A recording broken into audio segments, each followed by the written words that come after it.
O amor venceu. Esse é o assunto do vídeo de hoje. Quer dizer, não sei se venceu, né? Às vezes a gente acha que venceu. Vocês vão entender onde eu vou chegar.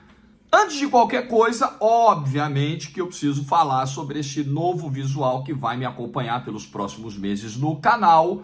Quem está comigo há mais tempo sabe do meu processo de transplante capilar. Foi feito no ano passado. No momento em que a gente fez o transplante no ano passado, já estava combinado que a gente faria uma segunda etapa, porque a minha área doadora, que é a parte da nuca aqui, não tinha tanto cabelo assim para doar, tanto folículo assim para doar, teve que esperar crescer um pouquinho para fazer de novo. Então, durante algum tempo, o visual carequinha. Então, vão se acostumando com isso, ok?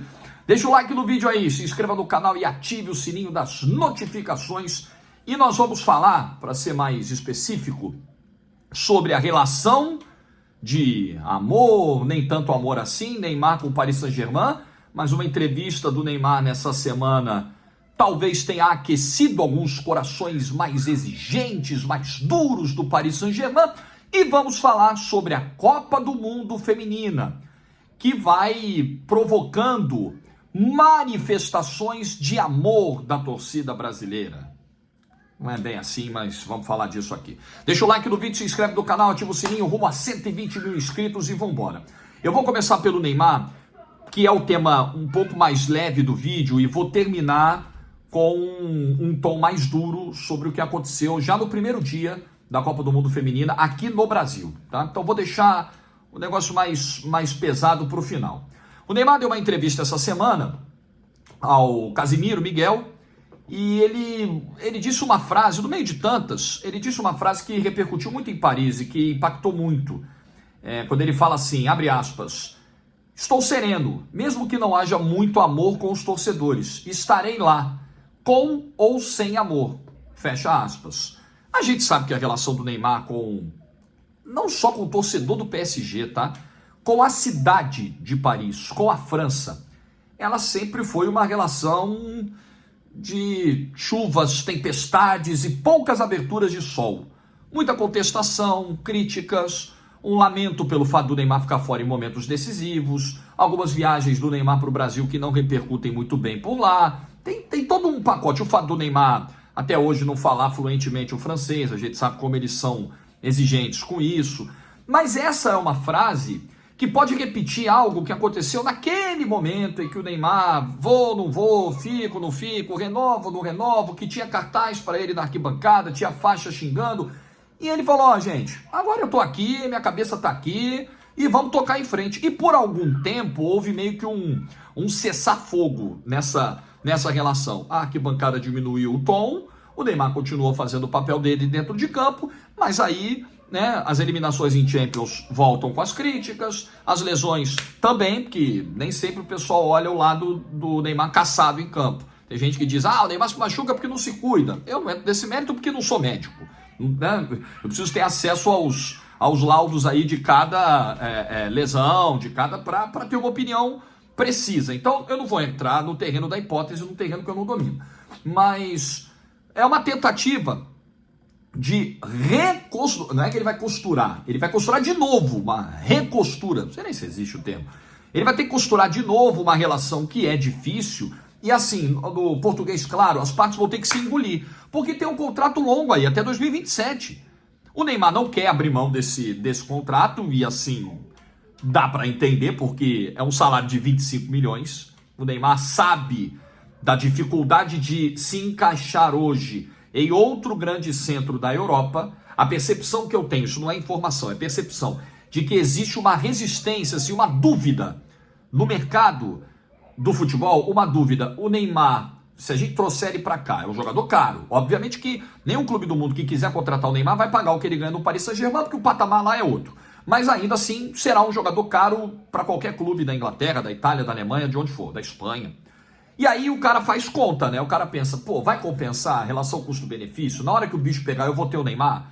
Na reta aguda da temporada, ele vai estar pronto? Ou ele vai estar no departamento médico? Como ficou nos últimos anos com o Paris Saint-Germain, exceto ali 2020, no período do Super Agosto, quando o pessoal ficou numa bolha e as condições de temporada eram totalmente diferentes. Então essa dúvida tá no ar. Então o Neymar sabe, opa, não tem tanta porta aberta assim fora do PSG. salário aqui é muito bom, 25 milhões de reais. O contrato é longo. E tem o fator Luiz Henrique chegando. Isso pode ajudar a tornar o ambiente mais favorável.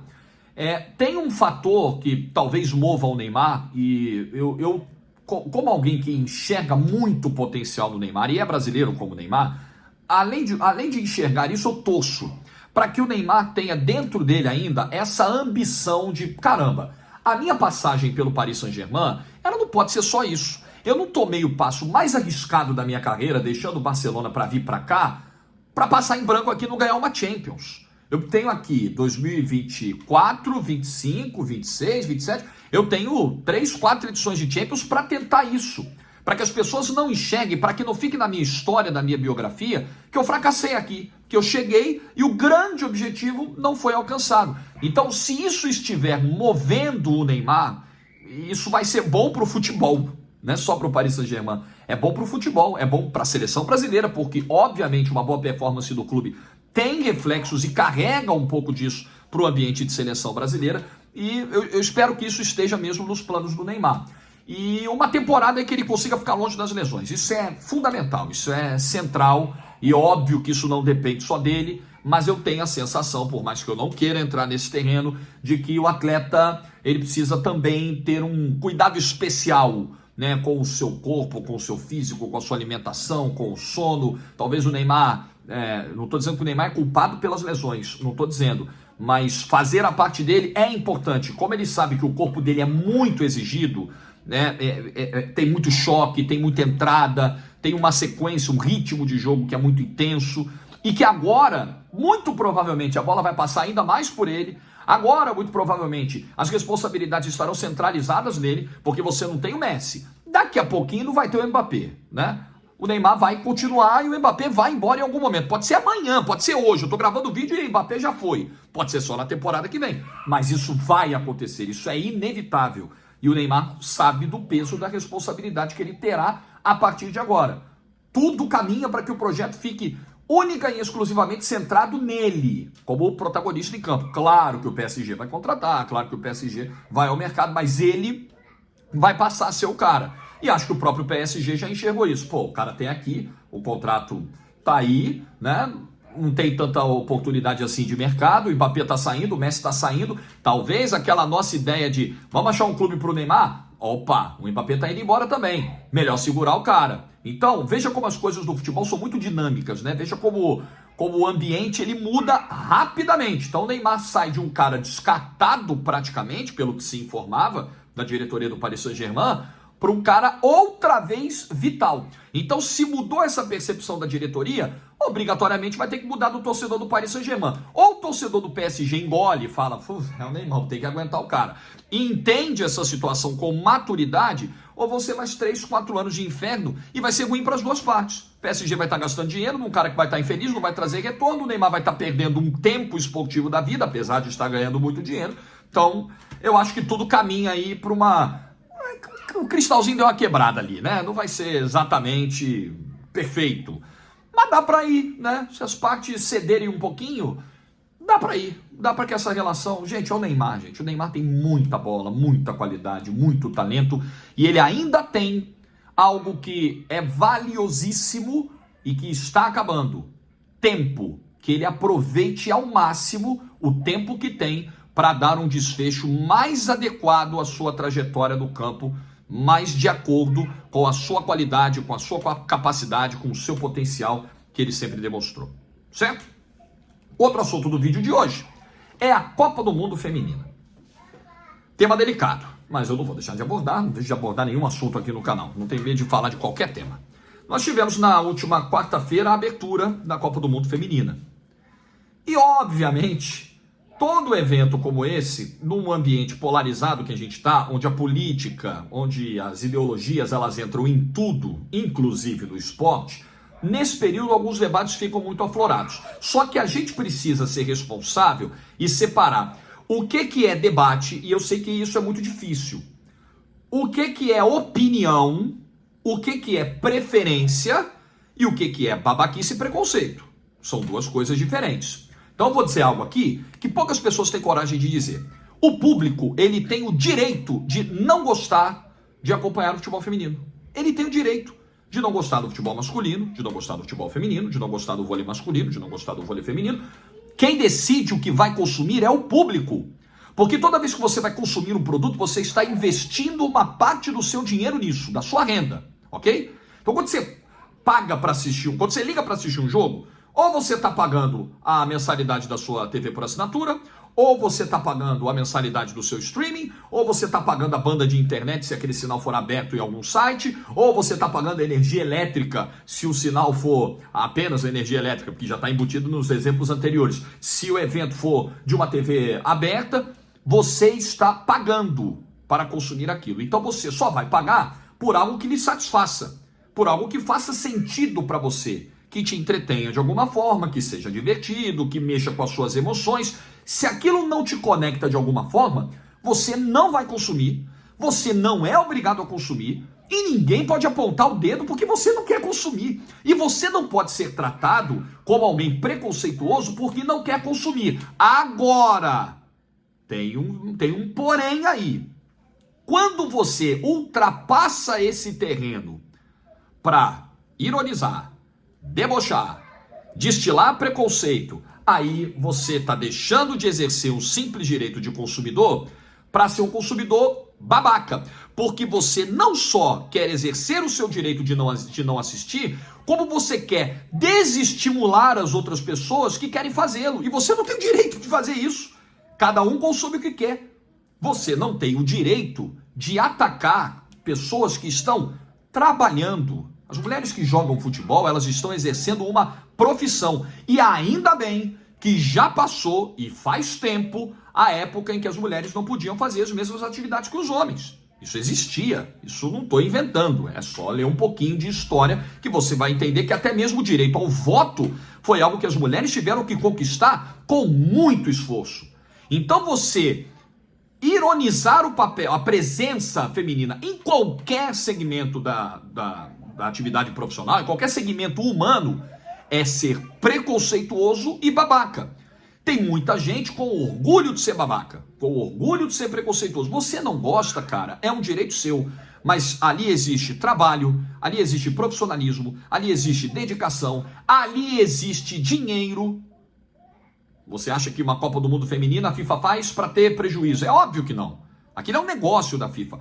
Ah, ele não é tão rentável quanto o masculino. É uma comparação, eu diria, injusta. Eu diria até covarde de se fazer. Olha quantos anos se pratica o futebol masculino. Olha a quantidade de investimento que o futebol masculino sempre recebeu. Olha o trabalho de base muito mais estruturado que o futebol masculino tem em relação ao feminino. Olha quanto tempo a gente levou para ter a estrutura que a CBF oferece hoje à seleção feminina para disputar uma Copa do Mundo. A gente lembra como era tudo na base do improviso.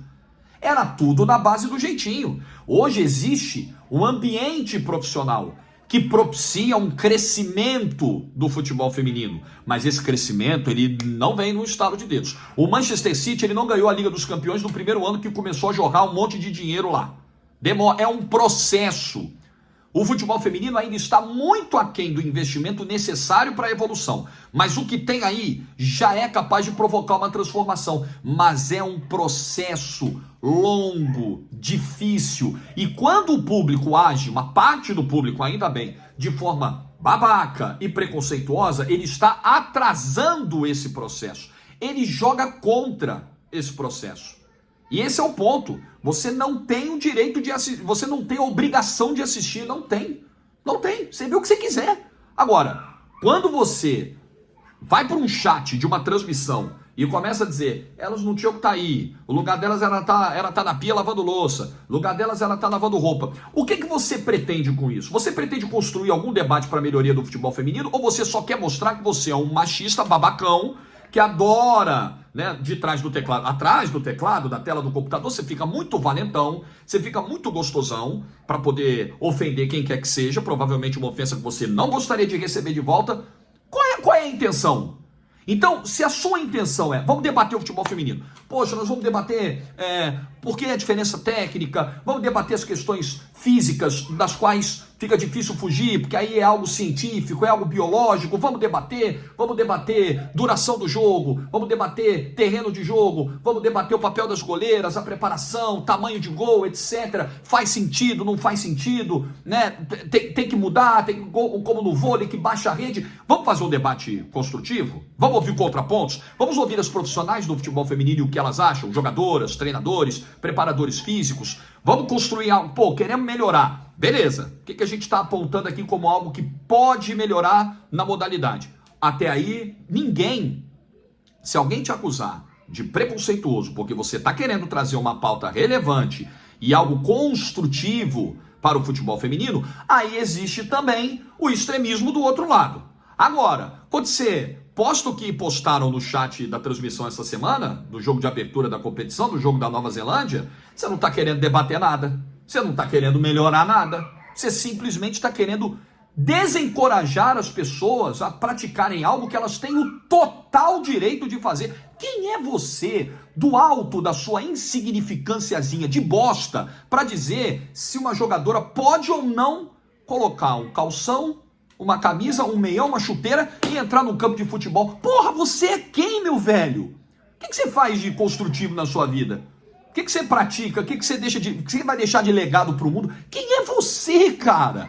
Então se coloca aí no teu lugar. Preconceito, manifestação babaca tem que ser repudiada, o cara tem que ser excluído, tem que ser banido do chat, se possível identificado, se possível responder criminalmente por isso. E acabou, cara, e ponto final. Isso não é fazer caça às bruxas, e isso não é colocar todos aqueles que não tem simpatia pelo futebol feminino como criminosos, porque isso não é crime. Não gostar, não assistir. Agora, ofender, vou esculachar por esculachar. Quem é você para dizer se o futebol feminino deve ou não existir, se a modalidade deve ou não ser desculpada? Você é só um bosta. É só isso. Você é só um bostinha no meio do oceano. Um bostinha no meio de 8 bilhões de habitantes. Porra, ninguém tá nem aí, cara. Ninguém quer saber. Agora, você vai ter que ser sancionado de acordo com as convenções sociais.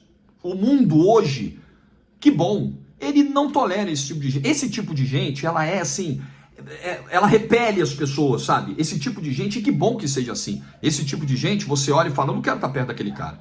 Esse tipo de gente hoje, um empresário fala, eu não quero contratar esse cara para minha empresa. Então, além de sanções criminais, existe o julgamento das pessoas ao seu redor. Então, quando você fica ali anonimamente e tal, é muito confortável, mas você pode ser identificado por isso. E aí você provavelmente vai diminuir drasticamente o teu círculo de pessoas que vão querer ficar próximas. Pô, esse cara é só um babaca. Esse cara tá só querendo humilhar, tripudiar. O que ele ganha com isso? É um bostinha, né? Um mini bostinha, não dá nem pra chamar de bostão, né? É tão pequenininho que é uma mini bosta, um cocôzinho de rato.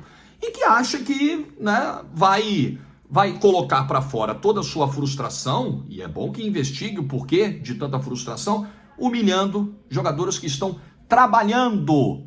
Aliás, tem muita gente que não trabalha e que gosta de te tripudiar em cima de quem está ali exercendo o seu trabalho. Não estão colocando nada na cara de ninguém, não estão obrigando ninguém, não estão tirando o direito de ninguém. Pelo contrário, estão exercendo o direito delas. Que o futebol feminino cresça, eu, particularmente, enxergo margem de crescimento para o futebol feminino, assim, bastante margem.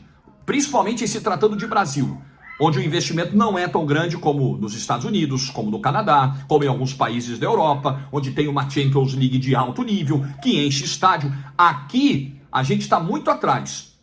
E parte desse nosso atraso se deve a esse tipo de comportamento babaca de quem quer diminuir o esforço de quem lutou tanto para chegar lá. Não seja esse tipo de pessoa, não seja um mini bostinha, não seja um cocô de rato. Ter orgulho de ser idiota é algo que eu não compreendo. E idiota tem que viver no mundinho do idiota. Idiota não pode se relacionar com as pessoas que têm o mínimo de noção do que é o respeito, do que é a vida em sociedade, do que é a empatia, e vamos que vamos. É isso, gente. Fechado o vídeo da sexta-feira. Boa estreia para o Brasil, segunda-feira, na Copa do Mundo Feminina lá contra o Panamá. Vou estar de olho, talvez ali no vídeo da segunda, onde a gente faz um resumo do fim de semana, eu também fale um pouquinho do jogo do Brasil. O jogo é às 8, né? Dá para gravar o vídeo antes do meio-dia, ele sair e contemplar essa partida também. Faremos isso, provavelmente. Deixa o like no vídeo, boa sexta-feira para todo mundo. Não estranhe o visual, sobreviveremos. Tchau!